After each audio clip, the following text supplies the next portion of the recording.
Operation सिंदूर पर 7 मई 2025 को हुई प्रेस कॉन्फ्रेंस के दौरान भारत ने अपनी प्रतिक्रिया को केंद्रित, संतुलित और गैर उत्तेजक बताया था। यह विशेष रूप से स्पष्ट किया गया था कि पाकिस्तानी सैन्य ठिकानों को निशाना नहीं बनाया गया। साथ ही दोहराया गया कि भारत में किसी भी सैन्य लक्ष्य पर हमले का उचित जवाब दिया जाएगा। 7 से 8 मई 2025 की रात को पाकिस्तान ने उत्तरी और पश्चिमी भारत में स्थित कई सैन्य ठिकानों को, जैसे कि अवंतीपुरा, श्रीनगर, जम्मू, पठानकोट, अमृतसर, कपूरथला, जालंधर, लुधियाना, आदमपुर, भटिंडा, चंडीगढ़, नाल, फलौदी, उत्तरलाई और भुज पर ड्रोन और मिसाइलों से हमला करने का प्रयास किया। इन हमलों को इंटीग्रेटेड काउंटर यूएस ग्रिड और वायु रक्षा प्रणालियों द्वारा निष्क्रिय कर दिया गया। इन हमलों का मलबा कई स्थानों से बरामद हुआ, जो कि पाकिस्तानी हमलों का प्रमाण है।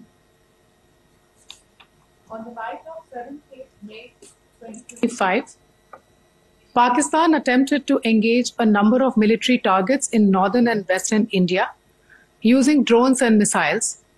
These places included Avantipura, Srinagar, Jammu, Pathankot, Amritsar, Kapurthala, Nal, Jalandhar, Ludhiana, Adampur, Bhatinda, Chandigarh, Falodi, Uttarlai and Bhuj.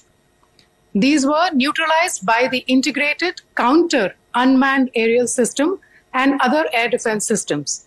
The debris of these attacks is now being recovered from a number of locations that prove the Pakistani attacks. आज सुबह भारतीय सशस्त्र बलों ने पाकिस्तान के कई स्थानों पर वायु रक्षा रडार और प्रणालियों को निशाना बनाया। भारत की प्रतिक्रिया समान क्षेत्र में समान तीव्रता के साथ की गई। यह विश्वसनीय रूप से ज्ञात हुआ कि लाहौर में स्थित एक वायु रक्षा प्रणाली को निष्क्रिय कर दिया गया। Today morning, Indian Armed Forces targeted air defense radars and systems at a number of locations in Pakistan. Indian response has been in the same domain with the same intensity as Pakistan. It has been reliably learnt that an air defense system at Lahore has been neutralized. Pakistan ने नियंत्रण रेखा पर आकरण गोलीबारी की तीव्रता बढ़ा दी है, जिसमें कुपवाड़ा, बारामूला, उरी, पुंछ, मेंढर और राजौरी क्षेत्रों में मोर्टार और भारी तोपखाने का इस्तेमाल किया जा रहा है। Pakistan has increased the intensity of its unprovoked firing across the line of control using mortar and heavy calibre artilleries in areas in Kupwara, Baramulla, Uri, Poonch, Mendhar and Rajouri sectors in Jammu and Kashmir.